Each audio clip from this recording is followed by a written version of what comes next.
সমাবেশ হচ্ছে, আপনি তারপর এটার বিরুদ্ধে এই ধরনের মাত্রাতিরিক্ত শক্তি প্রয়োগ করবেন, তাহলে গণতন্ত্র কোথায় থাকে? তাহলে আপনার সৈয়দ আশরাফ সাহেব যে বলেছিল যে আমরা বিএনপির সাথে আলোচনায় একমাত্র এটা আলোচনার পরিবেশ, এটা একটা আলোচনার পরিবেশ।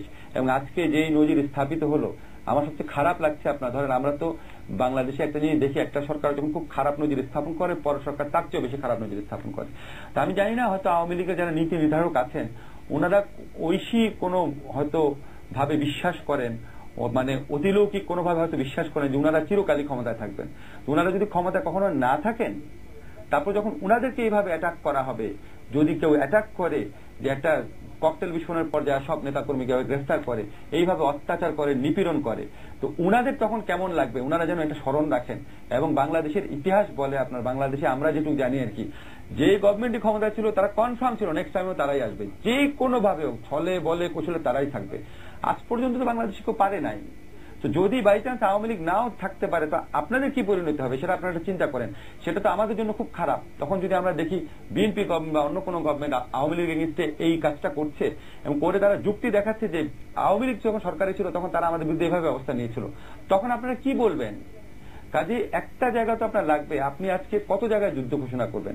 আপনি সরকারের যদি ক্যারেক্টারটা দেখেন, আপনি যদি একটা গভর্নমেন্ট আপনার খুব ভালো একটা ইনিশিয়েটিভ নিয়েছিল, যুদ্ধ অপরাধীদের বিচার শুরু করেছেন, যুদ্ধ অপরাধীদের বিচার শুরু করলেন, যুদ্ধ অপরাধীদের সরাসরি যারা পক্ষ নিয়েছে ঠিক আছে, তাদেরকে আপনি রাজনৈতিক প্রতিপক্ষ হিসাবে দেখছেন, তাদেরকে আপনি দমন নিপীড়ন, তাদেরকে আপনি কন্টেইন করার সমস্ত চেষ্টা করতে পারেন।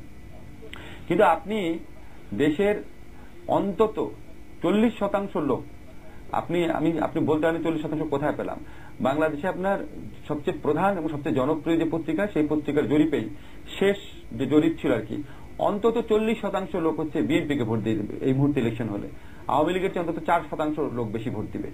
তো ওইটা যদি বাদও দেন, একটা দেশের অন্তত 1/3 লোক, যে কোনো পরিস্থিতিতে অন্তত 1/3 লোক যেই দলটার পক্ষে থাকে, সেই দলটাকে আপনি মিটিংও করতে দিবেন না, সেই দলটাকে আপনি খবর প্রকাশ করতে দিবেন না।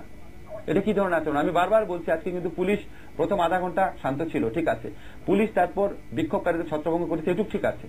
তারপর আপনি হাইকোর্টের জামিনে থাকা দলের শীর্ষস্থানীয় নেতাকে এইভাবে দলের কার্যালয়ে হাতুড়ি দিয়ে ভেঙে, এটা আপনি কিভাবে করতে পারেন এবং এটার কি ব্যাখ্যা সরকার দিবে? আমি জানি কি ব্যাখ্যা দিবে, আমি বলে রাখি, হয়তো বলবে যে ওখানে বোমা পাওয়া গেছে। তো আমরা তো এরকম জানি যে যখন পুলিশ অ্যাটাক করে, পুলিশ যদি দেখাতে চায় যেখান থেকে বোমা উদ্ধার হয়েছে, বাংলাদেশের পুলিশ যে কোনো সরকারের আমলে এটা দেখাতে পারে। এটা কোনো ঘটনাই না যে বোমা উদ্ধার করে অ্যাটাক করে, এটা কেউ বিশ্বাসও করবে না, বহুল প্রচারিত। এমনকি এটা যদি সত্যিও হয় তাও এটা কেউ বিশ্বাস করবে না। আরেকটা জিনিস আপনি একটু অদ্ভুত ব্যাপারে দেখেন আর কি, মহিউদ্দিন খান আলমগীর সাহেব স্বরাষ্ট্রমন্ত্রী হওয়ার পর পুলিশের কিন্তু আচরণ চেঞ্জ হয়ে গেছে। পুলিশ অত্যন্ত এগ্রেসিভ এবং আমরা মানে উনি অত্যন্ত শিক্ষিত মানুষ। উনি একসময় প্রেসিডেন্ট জিয়াউর রহমানের অত্যন্ত ঘনিষ্ঠ লোক ছিলেন, তারপর পরে উনি আওয়ামী লীগের ঘনিষ্ঠ লোক হয়েছেন। উনার বিরুদ্ধে একটা কথা সবসময় বলা, উনি জনপ্রশাসনকে ধ্বংস করেছেন জনতার মঞ্চ টঞ্চ করে। সবসময় বলে থাকি, এখন উনি পুলিশকে যেভাবে আপনার ইউজ করছেন বা পুলিশকে যেভাবে ইনস্ট্রাক্ট করছেন, এটাতে দেশের গণতান্ত্রিক কাঠামো যদি কখনো ধ্বংস হয়, তাহলে উনাকেও কেউ না কেউ কখনো না কখনো দায়ী করবে যে আপনি এইভাবে পুলিশকে অ্যাক্ট করে দেশকে এই জায়গায় টেনে নিয়ে গেছেন আর কি। তো তখন আমার মনে হয় যে আচ্ছা ঠিক আছে, আমাদের তো প্রধানমন্ত্রী আছেন, ওনার তো একটা সুদীর্ঘ রাজনৈতিক অভিজ্ঞতা আছে, একটা মানে ব্যাকফুটে গিয়ে একটা আলোচনার পরিবেশ তৈরি করতে হবে। আপনি বিএনপির সাথে তো আলোচনা করবেন, না হলে আপনি অচল অবস্থা নিরসন করবেন কিভাবে? জনাব হাফিজউদ্দিন, আমি আপনার কাছে ফিরে আসি। সেটা হলো যে আমরা দেখছি পাশাপাশি দুইটা আন্দোলন, একটা হচ্ছে শাহবাগ থেকে জাগরণ মঞ্চের একটা আন্দোলন চলছে যুদ্ধবাহীদের সর্বোচ্চ শাস্তি ফাঁসির দাবিতে। তারা কিন্তু ন্যায় বিচার চাচ্ছে না, তারা ফাঁসি চাচ্ছে।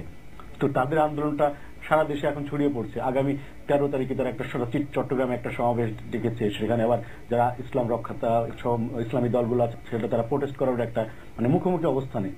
তো আমরা যেটা বলতে চাই সেটা হচ্ছে যে বিএনপির প্রতি সরকার হার্ডলাইনে যাচ্ছে, তাদের সমাবেশ করতে দিচ্ছে না। পাশাপাশি আমরা আজকে একটা পত্রিকায় দেখলাম যে তাদের যে সমাবেশ সেটাও আইন মেনে হচ্ছে না, তারা ইচ্ছা করলে যে কোনো জায়গায় সমাবেশ করতে পারছে এই জাগরণ মঞ্চের এরা। তো পুলিশের কোনো পারমিশন না, পারমিশন পত্রিকা অনুযায়ী সেটাই যে পুলিশের কোনো পারমিশন লাগছে না আর কি তাদের। তো এইটা এক দেশে দুই রকম নীতি কেন? মানে তাদের আন্দোলনের প্রতি আমরা সহানুভূতিশীল, কিন্তু আমরা প্রধান বিরোধী দল, তো আমরা এটাকেও তো আমাদের টলারেট করতে হবে। আমার যেটা প্রাথমিক বক্তব্য সেটা হলো যে গণজাগরণ মঞ্চ যে শুরু করেছিল, আমরা সবাই, আমি নিজে তো গেছি সে মঞ্চে, সাপোর্ট দিয়ে আমার সমর্থন আমি প্রকাশ করে এসেছি। কিন্তু একটা জিনিস হলো যে ন্যায় বিচার চাওয়া আর ফাঁসি সহ দিনের মধ্যে অনেক পার্থক্য আছে। আমরা তো অবশ্যই চাইব ন্যায় বিচার হোক, যারা কিলার খুনি তার সেরকম উপযুক্ত শাস্তি পাবে, বা যারা তার একটু লেসার অপরাধ করেছে তার সে ধরনের শাস্তি পাবে, এটি স্বাভাবিক, এটি হওয়া উচিত।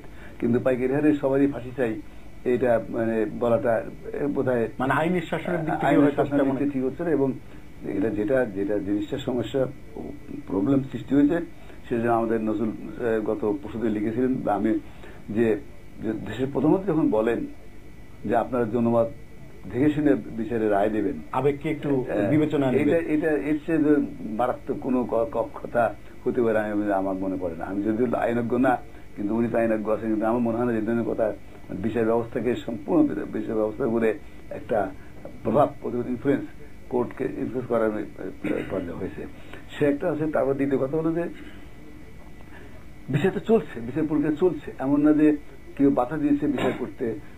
সরকার তরফ থেকে উদ্যোগের কোনো অভাব নাই, সরকার তরফ থেকে প্রসিকিউশন বা এখানে কোনো অভাব নাই, কোনো উৎসাহের কোনো ঘাটতি নাই। সেখানে আমরা দিনের পর দিন আমরা প্রধান চত্বর বয়ে থাকবো কেন? আমরা এটা ঠিক আছে, তারা তাদের যে গ্রিভেন্স সেটা ভেন্টিলেট করা হয়ে গেছে, আমরা সবাই শুনেছি, দেখেছি, বুঝেছি, সেখানে গিয়েছি। তারপরে এটাকে কন্টিনিউ করতে হবে। এখন তো বিচার প্রক্রিয়া সহজ নয়, বিচার প্রক্রিয়া লম্বা। এখন যেমন এই যে সাইদির ফাঁসির অর্ডার হয়েছে সেটা 31শে মার্চে বোধহয় শুনানি হবে, না কি হবে? 31শে মার্চে। তো পুরো মাসও থাকতো, তারপরে শুনানি হবে, তারপর রায় হবে। এটা কাদের মোল্লার শুনানি? কাদের মোল্লার তারপর রায়, আমি সেমনাথ বেরিশিওর শুনানি হবে।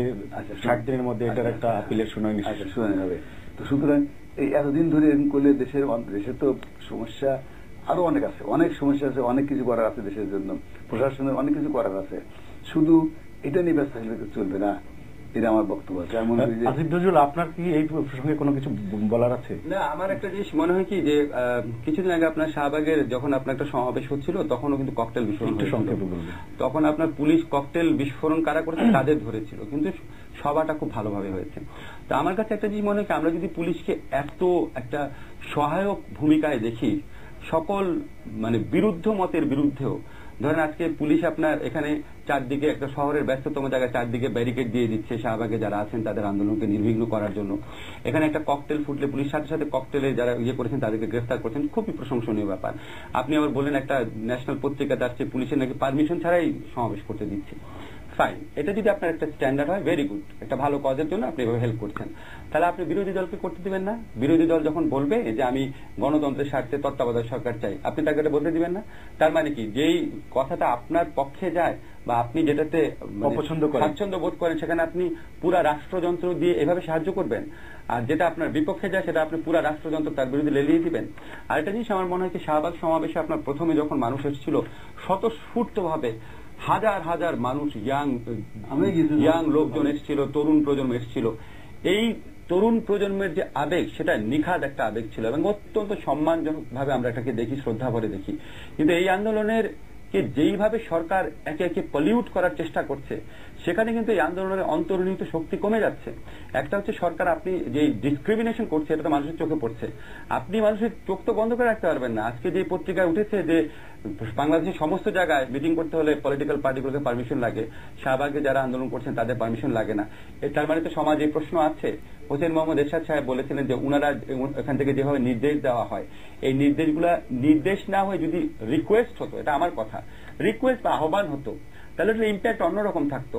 এবং আজকে আপনার যেখানে ওইখান থেকে যখন আপনার কিছু কিছু ক্ষেত্রে মানে এটা অবিশ্বাস্য ব্যাপার, ধরেন শাহবাগে যারা স্বতঃস্ফূর্ত মানুষ এসছে, শাহবাগের যে সাধারণ মানুষ, তাদের যে গণতান্ত্রিক মূল্যবোধ, তাদের যে গণতান্ত্রিক চেতনা, এটার সাথে মঞ্চ থেকে মাঝে মাঝে যেসব কথা বলা হয় সেটা সামঞ্জস্যপূর্ণ কিনা সে ধরনের প্রশ্ন আমার আসে। যেমন ধরেন আপনি কাদের সিদ্দিকীকে বললেন, কাদের সিদ্দিকীর ব্যাপারে বললেন বীরুত্তম খেতাব নিয়ে নেওয়া হবে। এরশাদ সম্পর্কে একজন নেতা বললেন গণজাগরণ মঞ্চ থেকে যে আপনি যদি আমাদের বিরুদ্ধে আর একটা কথা বলেন তাহলে আপনাকে জামাতের দোষর হিসেবে আমরা ধরে নিব। মানে আপনাদের বিরুদ্ধে কথা বললে যে আমাদের দোষর, আর নাহলে দোষর না, এগুলি কিন্তু মানুষ অন্যভাবে দেখে। আরেকজন এডিটর সম্পর্কে বলা হচ্ছে আরেকটা কথা বলে খতম করে দেওয়া হবে। তো এই এত স্বতঃস্ফূর্ত মানুষের অন্তর্নিহিত শক্তি, সম্মিলিত শক্তিকে এই ধরনের কথা বলে যারা দলের স্বার্থে ব্যবহার করছেন, তারা এই শক্তিকে ক্ষয় করা এবং এই শক্তিকে হতাশ করার জন্য ভবিষ্যতে দায়ী হবেন কিনা এটা যেন ওনারা ভেবে দেখেন। আমার মতে এই আন্দোলনটা ফোকাস রাখা উচিত জাস্ট দুইটা ইস্যুতে। একটা হচ্ছে যুদ্ধ অপরাধীদের আমরা প্রকৃত বিচার চাই এবং প্রকৃত বিচারের মাধ্যমে সর্বোচ্চ শাস্তি চাই। দুই হচ্ছে এখানে যারা সাম্প্রদায়িক রাজনীতি করে, আমি ধর্মভিত্তিক বলছি না, যারা সাম্প্রদায়িক রাজনীতি করে, সাম্প্রদায়িক অপশক্তি আছে, তাদেরকে নিষিদ্ধ করতে হবে। কিন্তু আজকে আপনার যখন এই গণজাগরণ মঞ্চ থেকে যদি আপনার রাজনৈতিক কর্মসূচি দেওয়া হয় যে আমি বিএনপির হরতাল প্রতিরোধ করবো বা এই দলের হরতাল প্রতিরোধ করবো বা এখানে আমি মিটিং করবো বা এই এলাকার লোককে বললাম আপনি এদের বাসা ভাড়া দিবেন না, এই গণমাধ্যম বর্জন করেন, এই লোককে বর্জন করেন, ওই লোকিয়ে, তখন হবে কি মানুষ আস্তে আস্তে মানুষের মধ্যে প্রশ্ন আসবে যে আপনারা কি সাধারণ জনগণের চিন্তা চেতনার সাথে কাজ করছেন নাকি শাসক দলের সুবিধার জন্য কাজ করছেন? কারণ আপনি লক্ষ্য করে দেখেন একটা জিনিস, আমার কাছে ভাই আমরা আসবো একটা বিরতি নিয়ে। দর্শকের পর্যায়ে